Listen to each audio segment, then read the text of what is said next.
Hello and welcome to Insight, everyone. I'm Nnamdi Odipo. And I'm Elizabeth Omori. Thank you so much for joining us on the program.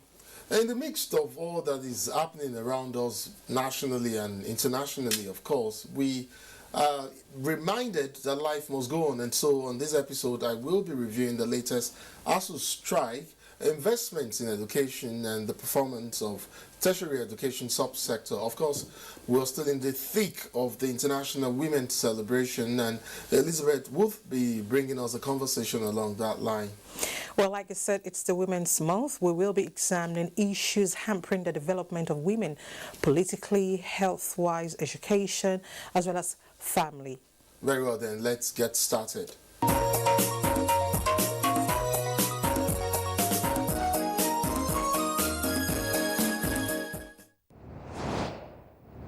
Well, we'll begin with the issue of public investment in education, the current performance of tertiary education in Nigeria, and the impact of industrial actions, i.e. ASU strikes, on the performance of that subsector.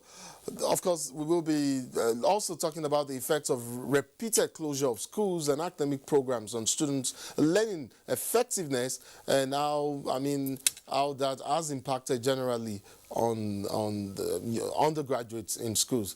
Again, there is the issue of the justification for industrial actions taken in the fight towards ensuring adequate funding for tertiary education in Nigeria and building a sound educational system for national growth and development. My guest is Dr. Kasim Umar, and he is the ASU chairperson, University of Abuja.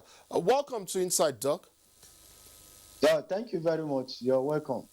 So, Doc, I know the negotiations are still ongoing between ASU and the federal government towards resolving the current impasse. Is there something that you know about the negotiations that our viewers should know and that we should know as well? The government side is quite optimistic that all of the issues will be resolved soon. Presently, I haven't set a timeline for most of the issues that ASU has asked for. Where are we with the negotiations? Well, I think you have so many questions on that. Let me go straight to the current issue, which is the industrial action and the public universities. The negotiation are set by the federal government team through our own NDR. A renegotiation of 2009 agreements have been completed. The draft document is with the federal government, with the Ministry of Education, and we hope so that the implementation will commence immediately to forestall all these issues of crisis in the university system. Fantastic. That's good to know. I know the current strike is a function of disagreement over agreements not implemented yet. ASU does have processes of consultations, but in terms of standards and whether these processes meet ILO and other international trade dispute resolution standards, some would argue that ASU is often quick to down to. No, it is not true. If we go back to the history, since far back to 2009, we had an agreement.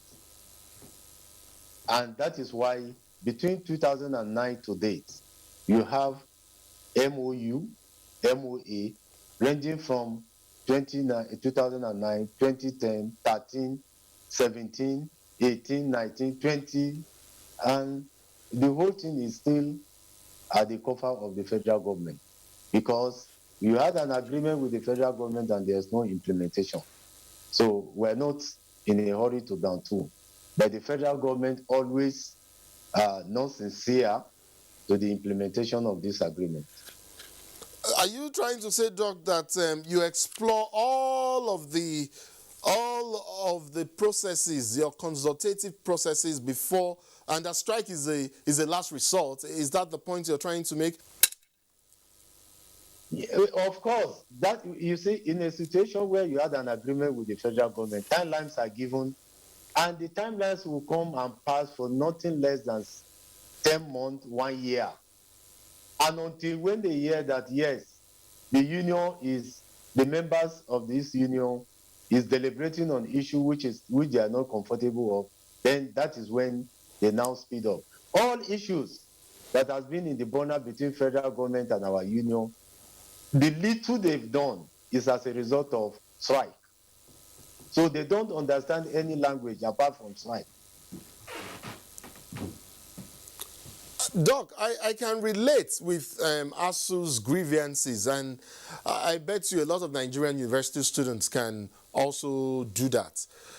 But I say this knowing that the best of libraries in public institutions are sometimes 5 to 10 years behind in academic literatures. Laboratories are bereft of essentials, and academic journals are fast depleting within the university ecosystem. This cannot all be handled in the short term. But tell me, which areas should priority be given in the short term, medium term, and in the long term? Look, all our issues before the federal government are issues of priorities. Okay. And we keep on emphasizing on this. One, the revitalization we've been talking about is as a result of federal government setting up an investigation team sometime 2000 to go all over public universities. And they saw this complete decay you're talking about. And we came back to the table, we said, okay, each year you needed an investment of 1.3 trillion naira on these public universities. And we come into an agreement that in each year, 220 billion naira should be spent on revitalization of public universities, which include all these various aspects you did mention of. But the question is, federal government have not done 1/3 of what they said. And that is the area. After how many years? 2009 to date. They've never done 1/3. So the university system also, like the issue of research, laboratory, have never been attended to. And federal government keep on again establishing university, making it as a constituency project. So what are we saying? It is still the same federal government who refuse to invest in the educational system in Nigeria because they established these various universities. I've just give you the story. We see federal government came up an investigation team which went round these public universities in Nigeria under the platform of need assessment. They came up that, yes, university needed up to 1.3 trillion. That as far back to 2000. Now, we're now saying, okay, government, what do you do in terms of investment to bring up this university to compete with other universities in the world? We agree that, yes, in each year, 220 billion to be spent in every year on public universities. But as it is today, all these agreements were not honored by the federal government. No investment. You are quite aware what is the percentage of education system in Nigeria? Less than 7%. Is that country a serious country in terms of investment in education? Are you concerned? The answer is no. Are you concerned about what this pattern may be doing on the academic performance of the students? Or is that where you're basing all of these on? That in the long term, it would help in uplifting the general performance of students. So why not bear the short-term pains for the long-term gains? Is that it? What we are saying, you see, in a nation that wants to develop, will surely develop its educational system. You will invest in the educational system. Now, the output you are seeing as a result of low academic performance is as a result of the neglect from federal government on investment in education. You are talking of laboratory.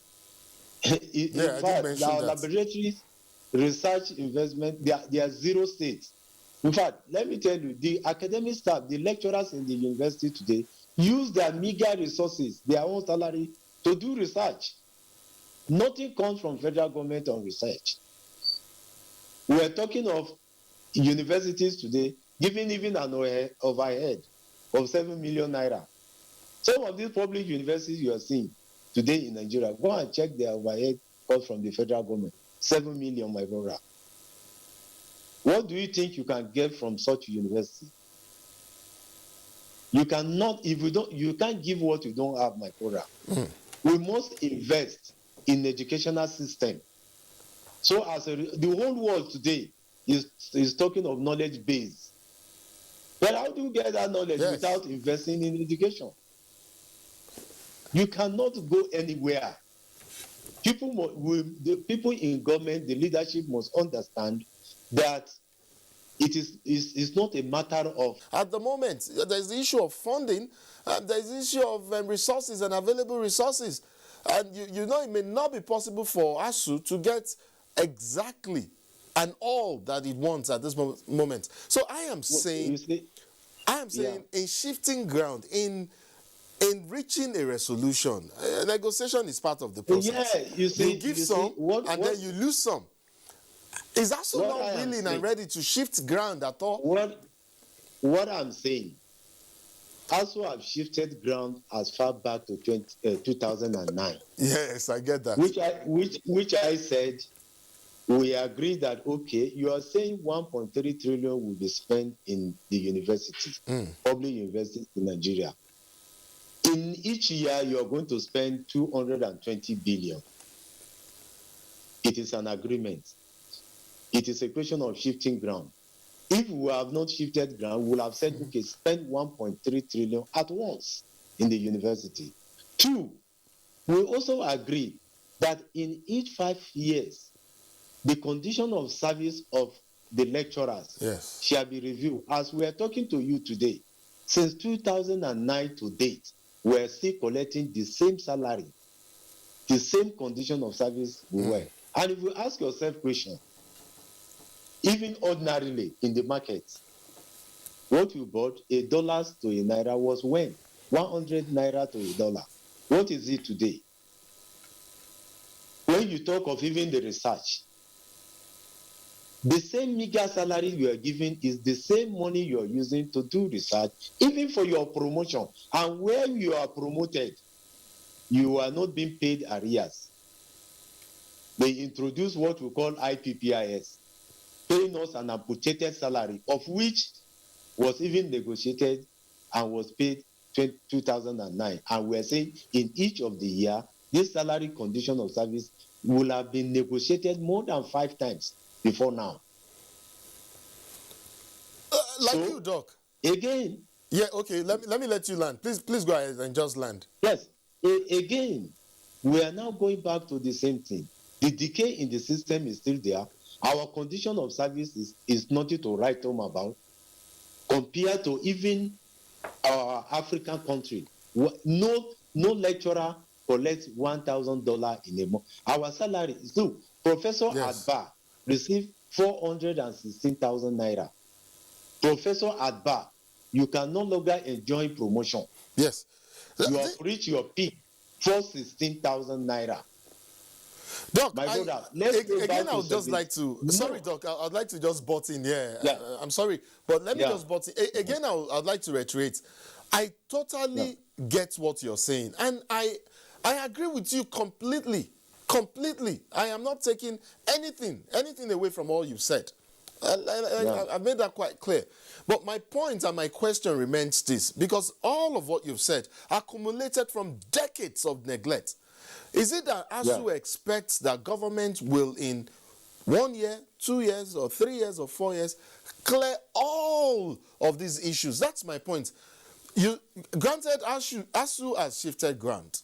But I'm saying, is it also possible to segment some of these issues so that we get some in the immediate, in the short term, we get some in the medium term, and then we get the rest of them in the long term?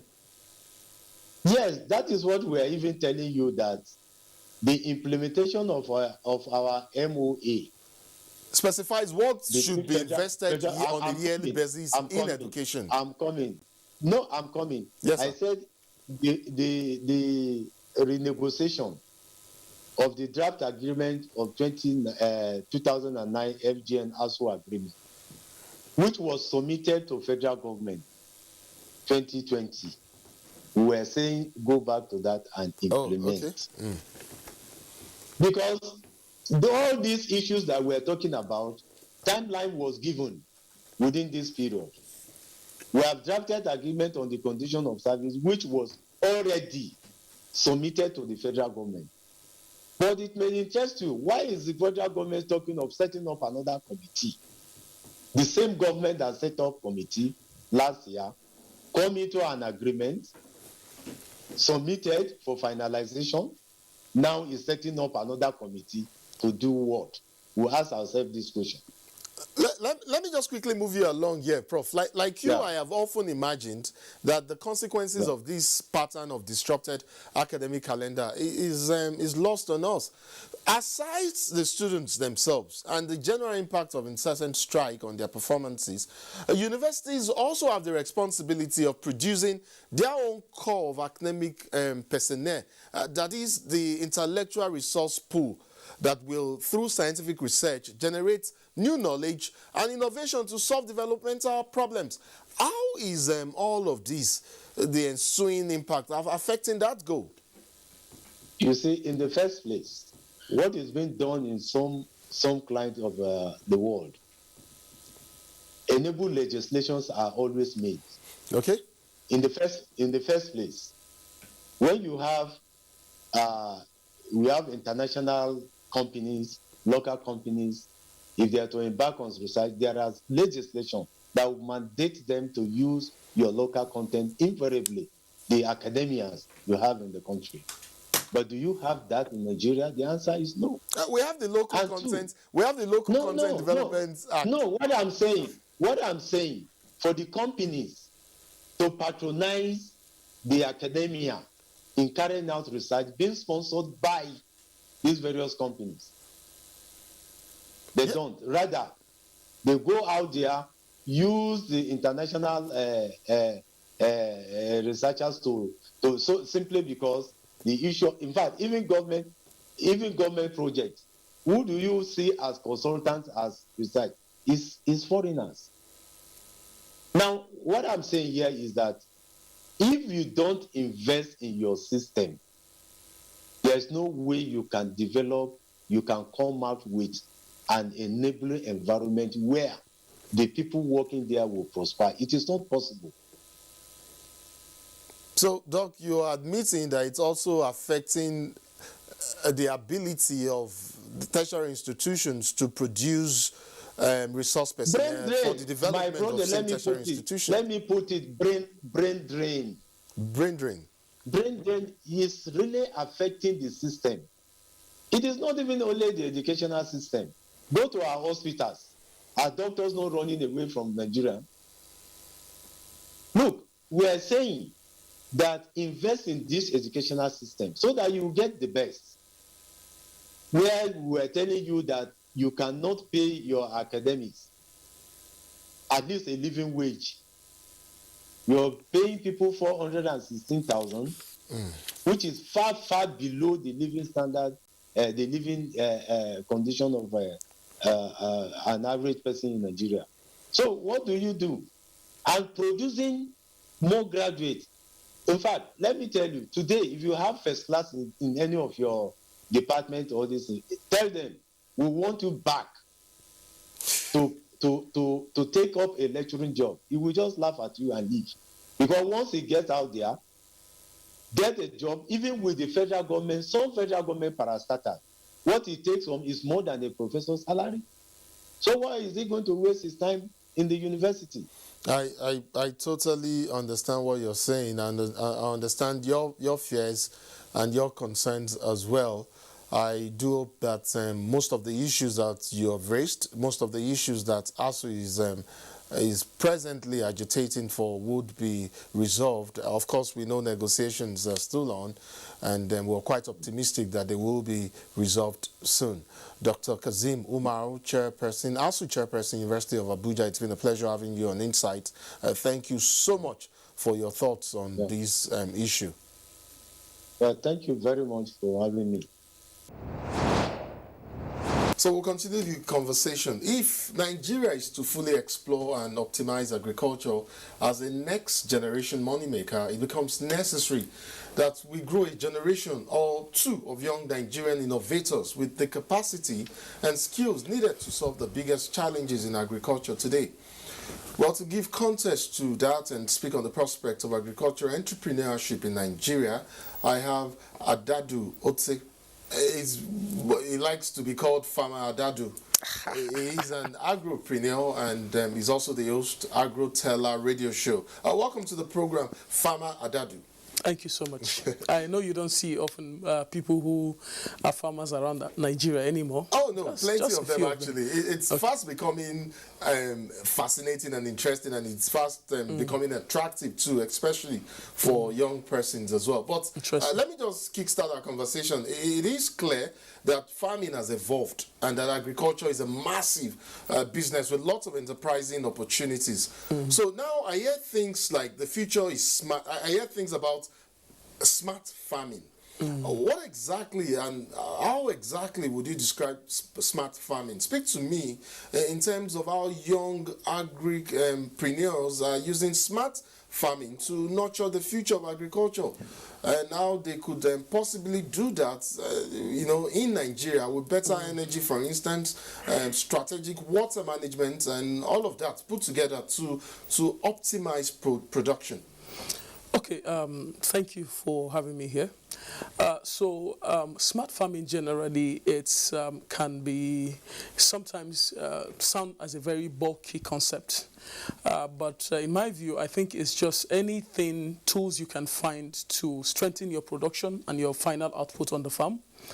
So irrespective of whatever you're doing, is to harness technology. It could be technology or any innovative approach you can use to get things done on the farm.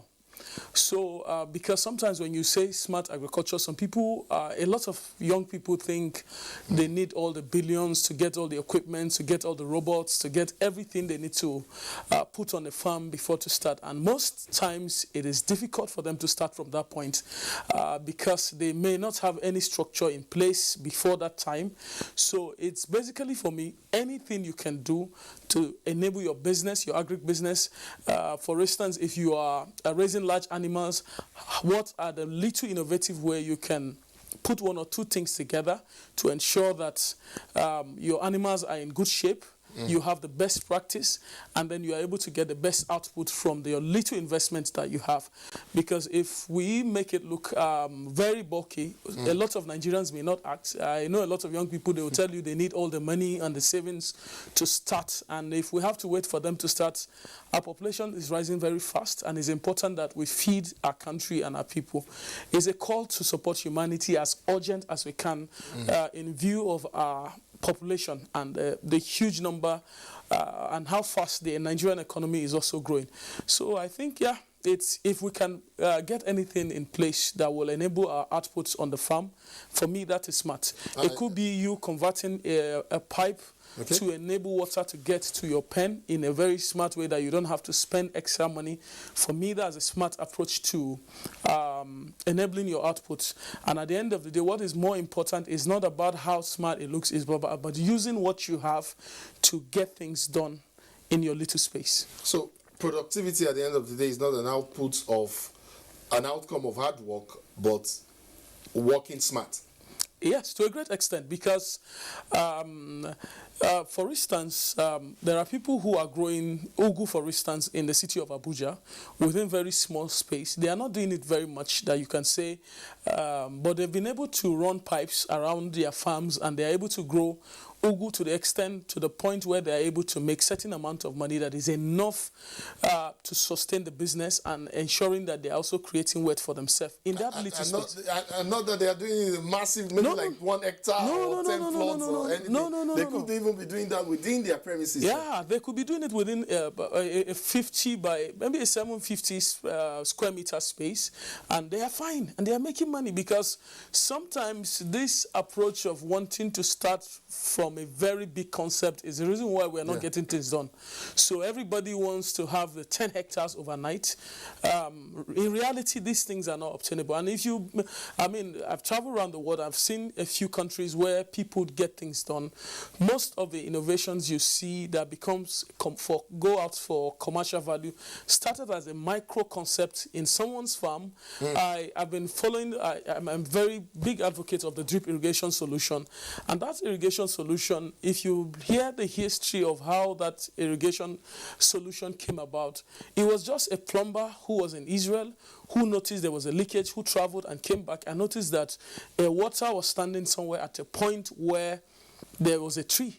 And after he returned back, after months of his trip, he realized that that tree had gained so much and was doing very well.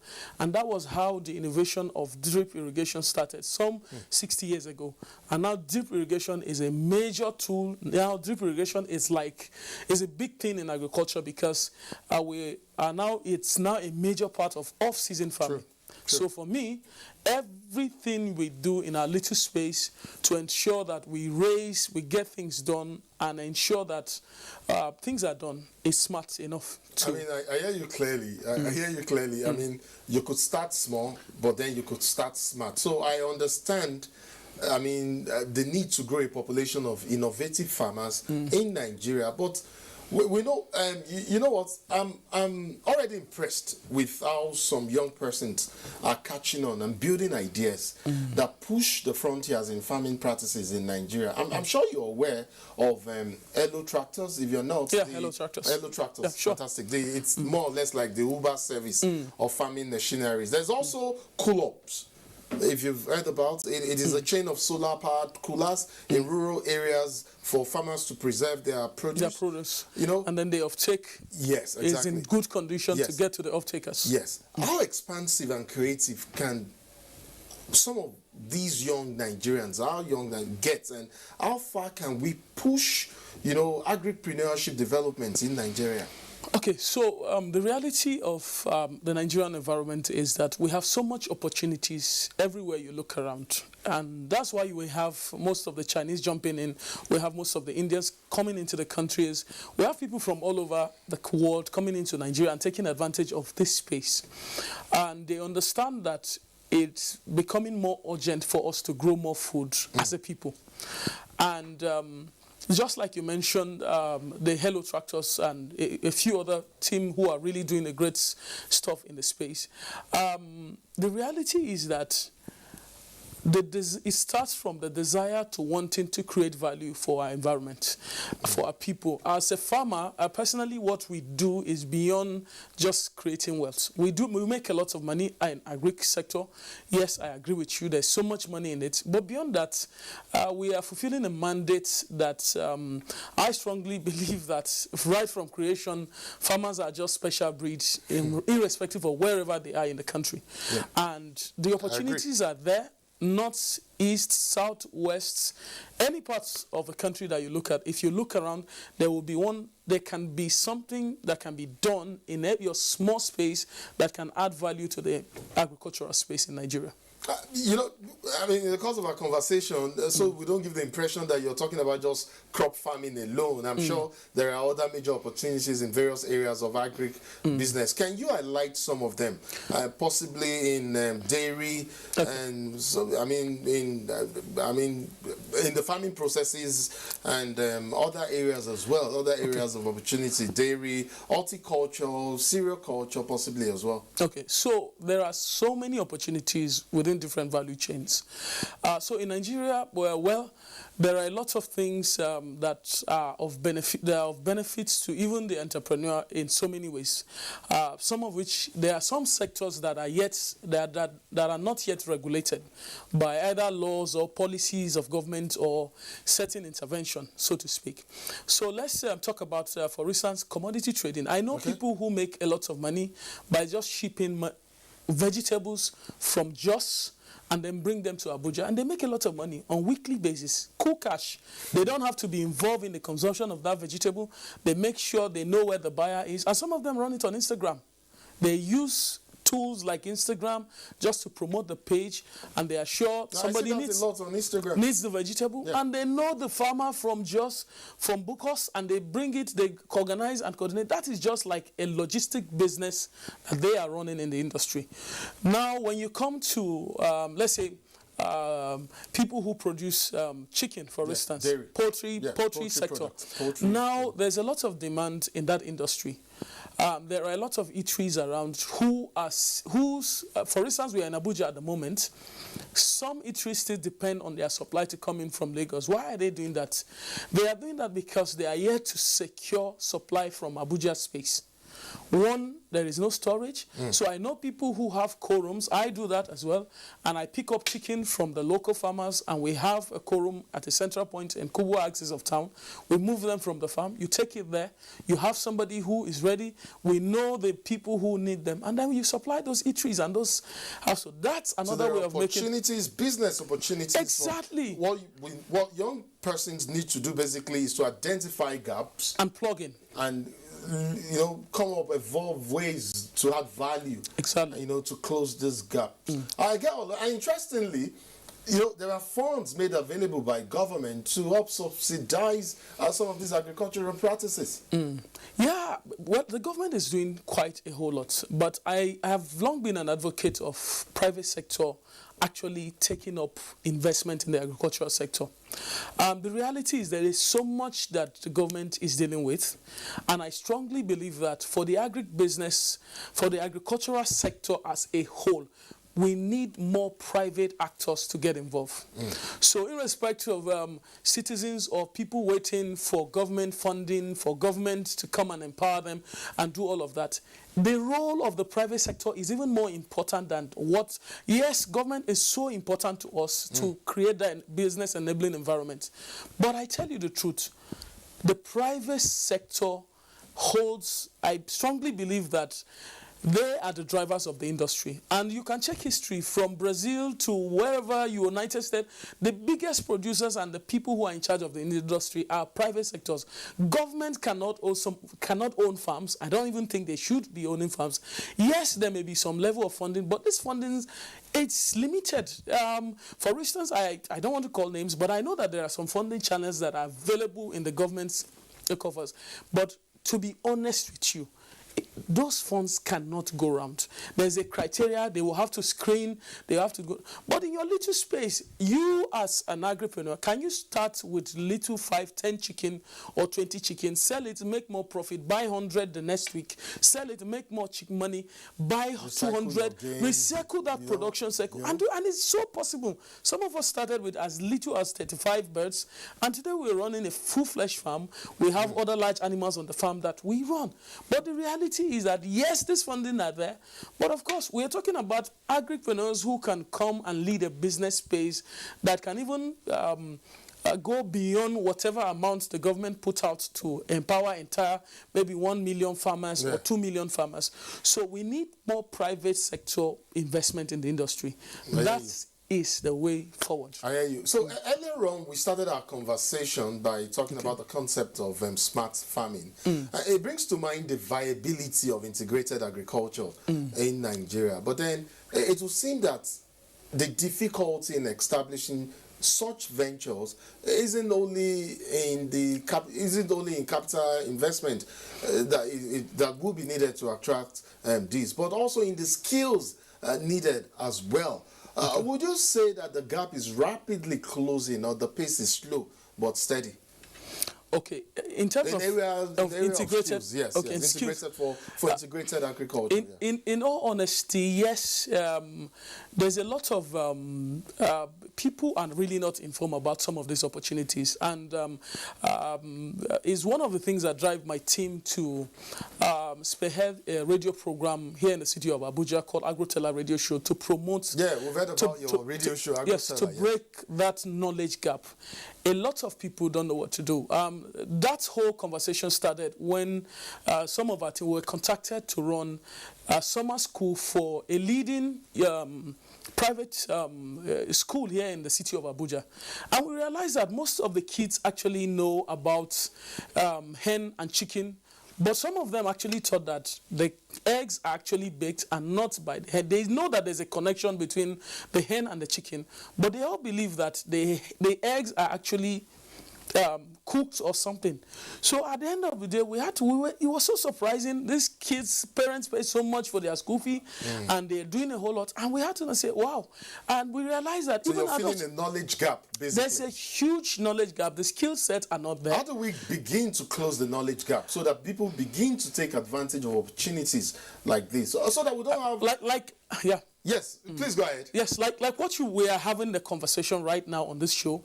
It's so important that every citizen of this country understands the opportunity that is in the agri sector. For the skill set, yes, people go to school, but I think the educational structure of our society needs to also tally with the current trend of events. I don't know, maybe we'll have to find a way to get the Ministry of Education, even from the primary school, let there be a synergy of, I don't know how they have to update it, but we're in a generation where you literally have to update your software almost every 24 hours. So if there is a way we can harness or update the information that are in a regular textbook from the primary school that agriculture is taught in the class under civic education or whatever subject that is being taught, that will go a long way in breaching that skill set. Because yes, sometimes it will amaze you that people come in with so much investment and then they are forced to also come in with people from outside the country to take up jobs that are meant for Nigerian youths. Exactly. And young people are supposed to occupy that space. But because that skill set is not there, of course, no investor will want to give out his investment to people who don't understand how to manage certain things. So yes, that challenge is there. But I think we are also making progress because if you look at it, there's a little awakening even among people that the agricultural sector has so much to also offer. Another issue I'm curious about is agricultural output processing and packaging of derivatives. That has also been a major challenge within the sector. But are we beginning to get a sense of appropriate food packaging solutions for our markets locally in the first instance? Yes, to an extent, we are making progress. I am very optimistic about the country called Nigeria. It's my country, and it's important that we are making progress from where we are. Now, yes, sometimes some of the practice are not. We are still not there where we are, but I assure you that there have been a lot of people because who are. I know 10 years ago, the packaging of poultry products, for instance, isn't how it is right now. You see very attractive packaging right now that helps make the product. It helps Very make interesting. Very attractive. So packaging is so important, and processing generally so important. As a meat processor myself, I was out of the country to learn just this process in far away in Brazil. Now, the reality is that we are making progress, but over time, we also need policy to support some of this progress. Okay. We need NAFDAC to be a little bit more lenient with farmers so that it doesn't cost much for farmers to acquire a license or an approval to package products. I was afraid you were going to say maybe NAFDAC should drop their standards. No. Standard is very important. We maintain the right standard. Very true. And yes, there are other aspects that affect production, especially for meat processing facility. Electricity is a major thing, and it's important too that maybe we have to find a way for hubs and centers where production demand is also very high. We can give consideration and maybe create a hub where you can take care of people who are managing such sensitive products like meats and vegetables, and then we can provide more avenues for them to flourish in the business. For me, I think, yes, some of those little infrastructure by government can enable business for an average farmer who is also trying to go extra mile to create wealth for himself and then for humanity, and to be sure that everybody is fine in the society. Oh, wonderful. I hear you.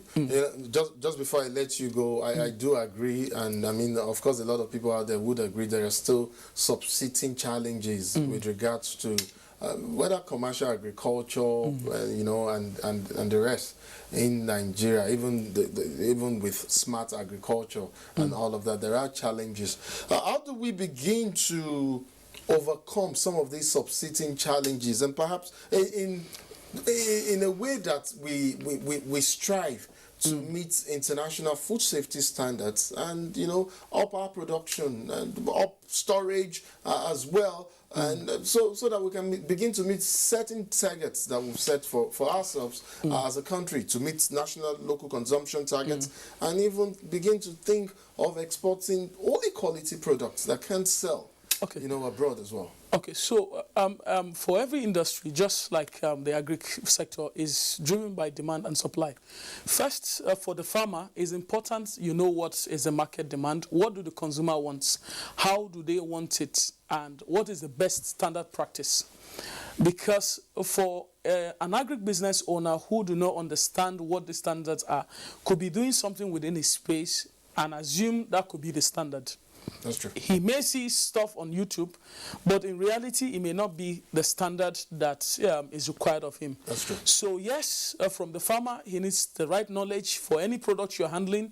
If you're doing chicken, if you're running a pork, there are people who cannot take pork from you, for instance, if you are not preserving it within certain temperature. No matter how you market or sell it to them, they won't take it. I know most of the superstores, some of the stores in the FCT are very sensitive about meat collection and all of that. No matter how they want to do business with you, you will need to meet certain criteria to be able to supply such outlet. So one, if the farmer has the right information, understand what standards are required of him to meet up, is important, and then the right infrastructure in every little way you can to start within your space. You must not have the big cold storage chain. You can start with a small deep freezer that can serve you, with a small generator where you can process your chicken or your meat or whatever, and you store them at the right required temperature.